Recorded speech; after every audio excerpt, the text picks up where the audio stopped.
ಇವತ್ತು ನಾವು ಒಂದು ಸೊಪ್ಪಿನ ಬಗ್ಗೆ ಅಷ್ಟೇ ಅಲ್ಲದೆ ಭಾರತದ ಮನೆಗಳಲ್ಲಿ ತುಂಬ ಪ್ರಿಯವಾದಂತಹ ಬಚ್ಚಲೆ ಸೊಪ್ಪಿನ ಬಗ್ಗೆ ಮಾತಾಡೋಣ. ಈ ಸೊಪ್ಪು ಸ್ಟ್ರೋಕ್ನಂಥ ಅಪಾಯವನ್ನು ತಡೆಯುವಷ್ಟು ಶಕ್ತಿಯನ್ನು ಹೊಂದಿದೆ. ಏನಿದು ಬಚ್ಚಲೆ ಸೊಪ್ಪು? ಈ ಸೊಪ್ಪನ್ನು ತಿನ್ನೋದ್ರಿಂದ ನಮ್ಮ ದೇಹಕ್ಕೆ ಏನೆಲ್ಲ ಅನುಕೂಲಗಳಿವೆ? ಬಚ್ಚಲೆ ಸೊಪ್ಪು ಹೆಸರೇ ಹೇಳುವ ಹಾಗೆ ಬಚ್ಚಲೆ ಅಥವಾ ಬಚ್ಚಲು ಅಂತೀವಿ. ಇವಾಗೆಲ್ಲ ನಾವು ಮನೆಗಳಲ್ಲಿ ಬಾತ್ರೂಮನ್ನು ಇಟ್ಕೊಂಡು ನಾವು ಅದರೊಳಗೆ ಸ್ನಾನ ಮಾಡ್ತೀವಿ. ಆದರೆ ನಾವು ಸ್ವಲ್ಪ ಹಿಂದೆ ಹೋದಾಗ ಹಳ್ಳಿಗಳಲ್ಲೆಲ್ಲ ಅಂಗಳದ ಒಂದು ಮೂಲೆಯಲ್ಲಿ ಒಂದು ಕಲ್ಲು ಅಥವಾ ಈ ತರಕಾರಿಯ ಚಪ್ಪರವನ್ನು ಹಾಕಿ ಅಲ್ಲಿ ಸ್ನಾನ ಮಾಡುವಂಥದ್ದು ಮಾಡ್ತಾಯಿದ್ರು. ಈ ಸ್ನಾನ ಮಾಡಿದಂಥ ನೀರು ವೇಸ್ಟ್ ಆಗಬಾರ್ದು ಅಂತ ಹೇಳಿ ಆ ನೀರು ನಿಲ್ಲುವಂಥ ಜಾಗದಲ್ಲಿ ಸಣ್ಣದಾಗಿ ಒಂದು ಗುಂಡಿ ತೆಗೆದು ಒಂದು ಈ ಬಚ್ಚಳೆ ಸೊಪ್ಪು ಅಥವಾ ಈ ತೊಂಡೆಕಾಯಿ ಬಳ್ಳಿಯನ್ನು ನಡ್ತಾಯಿದ್ರು. ಈ ಸ್ನಾನ ಮಾಡಿದಂಥ ನೀರು ಹೋಗಿ ನಿಂತು ಬೆಳೆಯುವಂತಹ ಬೆಳೆ ಬಚ್ಚಳೆ ಸೊಪ್ಪಾಗಿ ಮಾರ್ಪಾಡಾಗತ್ತೆ. ಹಾಗೆಯೇ ಕಾಲ ಕಳೆದಂತೆ ನಮ್ಮ ಬಾಯಿಗೆ ಬರುವಾಗ ಅದು ಬಸಳೆ ಸೊಪ್ಪಾಗಿ ಹೆಸರು ಮಾರ್ಪಾಡಾಗಿದ್ದು. ಇವಾಗಲೂ ಕೂಡ ಹಳ್ಳಿಗಳಲ್ಲಿ ಬಸಳೆ ಸೊಪ್ಪಂತ ಯಾರೂ ಹೇಳೋದಿಲ್ಲ, ಅಲ್ಲಿ ಬಚ್ಚಳೆ ಸೊಪ್ಪಂತಲೇ ಇದನ್ನು ಕರೆಯುವಂಥದ್ದು. ನಿಮ್ಗೀಗ ಅರ್ಥ ಆಗಿರ್ಬೋದು ಈ ಬಚ್ಚಳೆ ಸೊಪ್ಪು ಅಂದರೆ ಯಾವುದು ಅಂತ ಹೇಳಿ. ಇದೇ ಬಸಳೆ ಸೊಪ್ಪು. ಈ ಬಸಳೆ ಸೊಪ್ಪು ಸುಮಾರು 9 ಮೀಟರಷ್ಟು ಉದ್ದಕ್ಕೆ ಬೆಳೆಯುವಂತಹ ಒಂದು ಬಳ್ಳಿ. ಈ ಬಸಳೆ ಸೊಪ್ಪನ್ನು ನೋಡುವಾಗ ನಮಗೆ ಸರಿಸುಮಾರಾಗಿ ವೀಳ್ಯದೆಲೆಯ ರಚನೆಯನ್ನು ಹೊಂದಿರುತ್ತೆ. ಸುಮಾರು 3ರಿಂದ 9 ಸೆಂಟಿಮೀಟರ್ನಷ್ಟು ಅಗಲವಿರುತ್ತೆ. ಹಾಗೆಯೇ ಈ ವೀಳ್ಯದೆಲೆಗಿಂತ ಸ್ವಲ್ಪ ದಪ್ಪ ಜಾಸ್ತಿ ಇರುವಂಥದ್ದು. ತುಂಬ ಜನ ಗೊತ್ತಿರ್ಬೋದು, ಗೊತ್ತಿಲ್ಲದವ್ರಿಗೆ ನಾನು ಹೇಳ್ತಾ ಇದ್ದೀನಿ ಅಷ್ಟೇ. ಈ ಬಸಳೆ ಸೊಪ್ಪನ್ನು ತಿನ್ನೋದ್ರಿಂದ ನಮ್ಮ ದೇಹಕ್ಕೆ ಅನೇಕ ರೀತಿಯ ಪೋಷಕಾಂಶಗಳು ಸಿಗುತ್ತೆ. ಕೆಲವೊಂದು ರೋಗಗಳಿಂದ ನಮ್ಮನ್ನು ದೂರವಿಡಲಿಕ್ಕೆ ಇದು ತುಂಬಾ ಸಹಾಯ ಮಾಡುತ್ತೆ. ನಮಸ್ಕಾರ ಸ್ನೇಹಿತರೆ, ವೆಲ್ಕಮ್ ಟು ಫುಡ್ ಮೀಡಿಯಾ. ನಾನು ಶರತ್ ಕುಮಾರ್.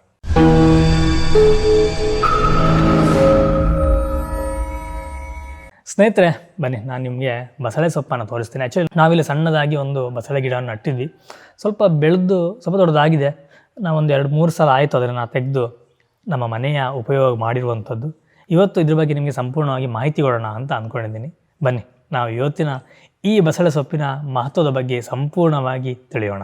ಈ ಬಸಳೆ ಸೊಪ್ಪನ್ನು ಹೆಚ್ಚಾಗಿ ಭಾರತದಲ್ಲಿ ಬೆಳೆಯಲಾಗುತ್ತೆ.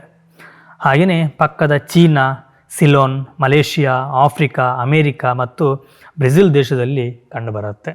ನೋಡಿ, ನಾವು ಯಾವುದೇ ರೀತಿ ಚಪ್ಪರವನ್ನು ಹಾಕದೆ ಸಿಂಪಲ್ಲಾಗಿ ಇಲ್ಲಿ ಬೆಳೆಸಿರುವಂತಹ ಈ ಬಸಳೆ ಸೊಪ್ಪು ಇಲ್ಲಿ ಇವಾಗ ಬಹಳಷ್ಟು ವಿಪರೀತವಾದಂತಹ ಬಿಸಿಲಿರೋದ್ರಿಂದ ಸ್ವಲ್ಪ ನೋಡಿ ಇದರ ಬಣ್ಣ ಎಲ್ಲ ಈ ರೀತಿಯಾಗಿ ಆಗ್ತಾಯಿದೆ. ಮತ್ತು ಇದು ಸ್ವಲ್ಪ ಬಲ್ತಿರೋದು ಕೂಡ ಹೌದು. ಮೇಲ್ಗಡೆ ಬಂದರೆ ತುಂಬ ಚೆನ್ನಾಗಿದೆ.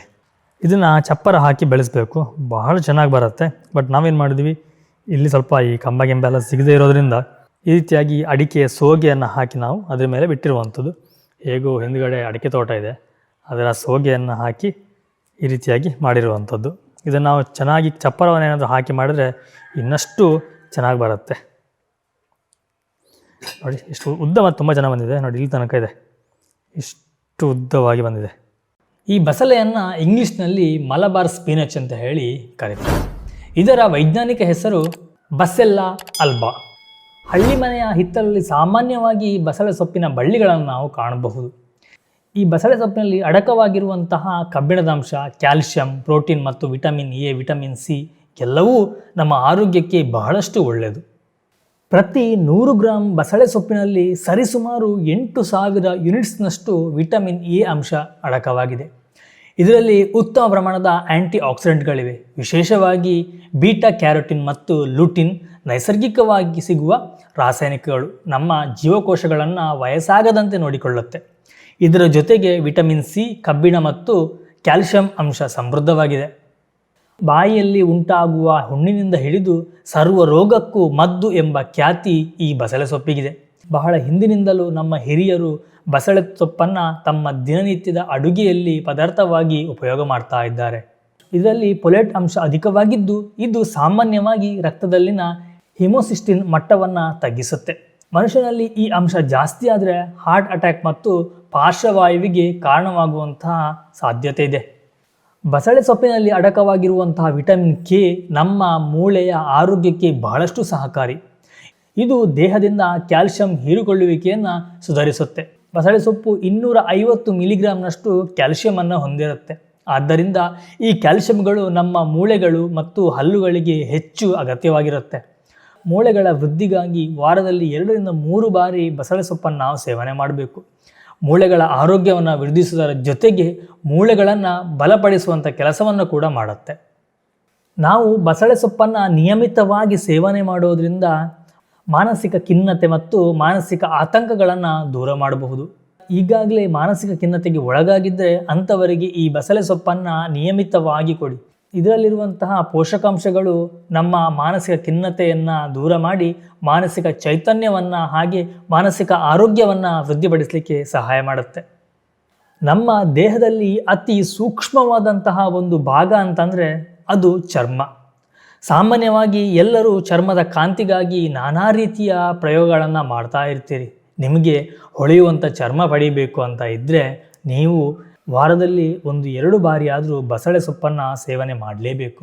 ಇದು ನಮ್ಮ ಚರ್ಮವನ್ನು ಆರೋಗ್ಯವಾಗಿಡಲಿಕ್ಕೆ ಅಗತ್ಯವಾದಂತಹ ಪೋಷಕಾಂಶಗಳ ಮತ್ತು ಖನಿಜಗಳನ್ನು ಒದಗಿಸುತ್ತೆ.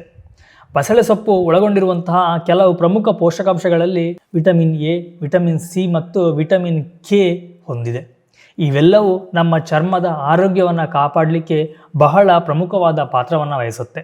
ನಮ್ಮ ದೇಹದಲ್ಲಿ ಕಬ್ಬಿಣದ ಅಂಶದ ಕೊರತೆ ಉಂಟಾದರೆ ಮಾನಸಿಕವಾಗಿ ನಾವು ಕುಗ್ತೇವೆ, ಯಾವುದೇ ಕೆಲಸಗಳಲ್ಲಿ ನಮಗೆ ಆಸಕ್ತಿ ಇರೋದಿಲ್ಲ, ಹಾಗೆ ಮನಸ್ಸು ಬರೋದಿಲ್ಲ. ಆದರೆ ಈ ಸಮಸ್ಯೆಗಳನ್ನು ಈ ಬಸಳೆ ಸೊಪ್ಪು ಸರಿಪಡಿಸಲಿಕ್ಕೆ ಕಾರಣವಾಗುತ್ತೆ. ನಮ್ಮ ಮಾನಸಿಕ ಕಾರ್ಯಚಟುವಟಿಕೆಯನ್ನು ಹಾಗೆಯೇ ನಮ್ಮ ನೆನಪಿನ ಶಕ್ತಿಯನ್ನು ವೃದ್ಧಿಸುವಂಥ ಗುಣ ಈ ಬಸಳೆ ಸೊಪ್ಪಿನಲ್ಲಿದೆ. ಈ ಬಸಳೆ ಸೊಪ್ಪಿನಲ್ಲಿ ಪೊಟ್ಯಾಷಿಯಂ ಮತ್ತು ಮೆಗ್ನೀಷಿಯಂ ಅಂಶ ಸಮೃದ್ಧವಾಗಿದ್ದು ಇದು ರಕ್ತದ ಪರಿಚಲನೆಯನ್ನು ಸುಧಾರಿಸುತ್ತೆ ಮತ್ತು ನಮ್ಮ ಹೃದಯದ ಸ್ನಾಯುಗಳ ಮೇಲೆ ಒತ್ತಡವನ್ನು ಕಡಿಮೆ ಮಾಡುತ್ತೆ. ಆದ್ದರಿಂದ ರಕ್ತದ ಒತ್ತಡವನ್ನು ಕೂಡ ಇದು ಸಮತೋಲನದಲ್ಲಿಡಲಿಕ್ಕೆ ಬಹಳಷ್ಟು ಸಹಾಯ ಮಾಡುತ್ತೆ. ಹಾಗೆಯೇ ಈ ಬಸಳೆ ಸೊಪ್ಪಿನಲ್ಲಿ ವಿಟಮಿನ್ ಅಂಶವು ಸಮೃದ್ಧವಾಗಿದ್ದು ಇದು ನಮ್ಮ ಕಣ್ಣಿನ ಆರೋಗ್ಯವನ್ನು ಸುಧಾರಿಸಲಿಕ್ಕೆ ಬಹಳಷ್ಟು ಸಹಾಯ ಮಾಡುತ್ತೆ. ಕಣ್ಣಿನ ಪೊರೆ ಹಾಗೆಯೇ ದೃಷ್ಟಿದೋಷಗಳನ್ನು ಈ ಬಸಳೆ ಸೊಪ್ಪಿನ ಸೇವನೆಯಿಂದ ನಾವು ದೂರ ಮಾಡ್ಕೋಬಹುದು. ಈ ಬಸಳೆ ಸೊಪ್ಪಿನಲ್ಲಿರುವಂತಹ ಅಂಶಗಳು ನಮ್ಮ ಜೀವಕ್ಕೆ ಮಾರಕವಾಗುವ ಅನೇಕ ಆರೋಗ್ಯ ಸಮಸ್ಯೆಗಳಿಂದ ರಕ್ಷಣೆ ನೀಡುತ್ತೆ. ಇದು ನಾನು ಹೇಳ್ತಾ ಇಲ್ಲ, ಆಯುರ್ವೇದದ ಪದ್ಧತಿಯಲ್ಲಿ ಸಹ ಇದು ಸಾಬೀತಾಗಿದೆ. ಸಾಮಾನ್ಯವಾಗಿ ಎದುರಾಗುವಂತಹ ಕರುಳಿನ ಕ್ಯಾನ್ಸರ್, ಸ್ತನ ಕ್ಯಾನ್ಸರ್, ಶ್ವಾಸಕೋಶ ಕ್ಯಾನ್ಸರ್ ಮತ್ತು ಬ್ರೈನ್ ಟ್ಯೂಮರ್ನಂತಹ ಆರೋಗ್ಯ ಸಮಸ್ಯೆಗಳನ್ನು ಈ ಬಸಳೆಯನ್ನು ನಿಯಮಿತವಾಗಿ ಸೇವನೆ ಮಾಡೋದ್ರಿಂದ ನಾವು ದೂರ ಮಾಡ್ಕೋಬಹುದು.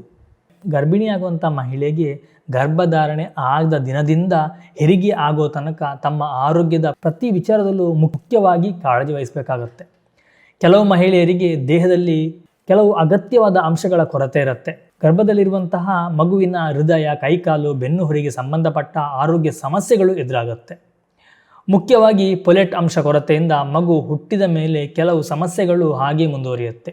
ಹೀಗಾಗಿ ಗರ್ಭಿಣಿಯಾಗಿರುವಂಥ ಮಹಿಳೆ ಗರ್ಭಾವಸ್ಥೆಯ ಸಮಯದಲ್ಲಿ ನಿಯಮಿತವಾಗಿ ಬಸಳೆ ಸೊಪ್ಪನ್ನು ಸೇವನೆ ಮಾಡೋದ್ರಿಂದ ಮಗುವಿನ ಆರೋಗ್ಯವನ್ನು ನಾವು ಸುಧಾರಿಸ್ಕೋಬೋದು. ಆದರೆ ಒಂದು ವಿಷಯ ನೆನಪಲ್ಲಿರಲಿ, ನೀವು ಗರ್ಭಾವಸ್ಥೆಯಲ್ಲಿರುವಾಗ ಈ ಬಸಳೆ ಸೊಪ್ಪನ್ನು ತಿನ್ನೋ ಮುಂಚೆ ನಿಮ್ಮ ವೈದ್ಯರ ಸಲಹೆಯನ್ನು ಪಡೆಯೋದು ಉತ್ತಮ. ಕೆಲವೊಬ್ಬರ ದೇಹಕ್ಕೆ ಈ ಬಸಳೆ ಸೊಪ್ಪು ಆಗದೆ ಕೂಡ ಇರಬಹುದು. ಯಾಕಂದರೆ ಗರ್ಭಾವಸ್ಥೆಯಲ್ಲಿರುವಂತಹ ಮಹಿಳೆಯ ದೇಹವು ಬಹಳಷ್ಟು ಸೂಕ್ಷ್ಮವಾಗಿರುತ್ತೆ. ದಯವಿಟ್ಟು ನಿಮ್ಮ ವೈದ್ಯರ ಸಲಹೆಯನ್ನು ಪಡೆಯೋದನ್ನ ಮರಿಬೇಡಿ. ಸ್ನೇಹಿತರೆ, ಯಾವುದೇ ಒಂದು ಆಹಾರ ಪದಾರ್ಥವಾಗಲಿ ಅದನ್ನು ಪ್ರತಿಯೊಬ್ಬರಿಗೂ ತಿನ್ನಲಿಕ್ಕಾಗೋದಿಲ್ಲ. ಅವರ ದೇಹದಲ್ಲಿರುವಂಥ ಕೆಲವು ಅಂಶಗಳು ಈ ಒಂದು ಆಹಾರ ಪದಾರ್ಥಗಳಿಗೆ ಒಗ್ಗದೇ ಇರಬಹುದು. ಸಾಮಾನ್ಯವಾಗಿ ಈ ಬಸಳೆ ವಿಷಯದಲ್ಲಿ ನಾವು ನೋಡಬೇಕು ಅಂತಂದರೆ ಮೂತ್ರಪಿಂಡದಲ್ಲಿ ಕಲ್ಲಿರುವಂಥವರು ಈ ಒಂದು ಬಸಳೆ ಸೊಪ್ಪಿನ ಸ್ವಲ್ಪ ದೂರ ಇರಬೇಕಾಗತ್ತೆ. ಈ ಬಸಳೆ ಸೊಪ್ಪಿನಲ್ಲಿ ಆಕ್ಸಲೇಟ್ ಪ್ರಮಾಣ ಹೆಚ್ಚಿರೋದ್ರಿಂದ ಇದು ಕಿಡ್ನಿ ಸಮಸ್ಯೆ ಇರೋರಿಗೆ ಸ್ವಲ್ಪ ತೊಂದರೆ ಕೊಡಬಹುದು. ಇನ್ನು ಕೆಲವೊಬ್ಬರ ದೇಹ ಶೀತವನ್ನು ಹೊಂದಿರುತ್ತೆ.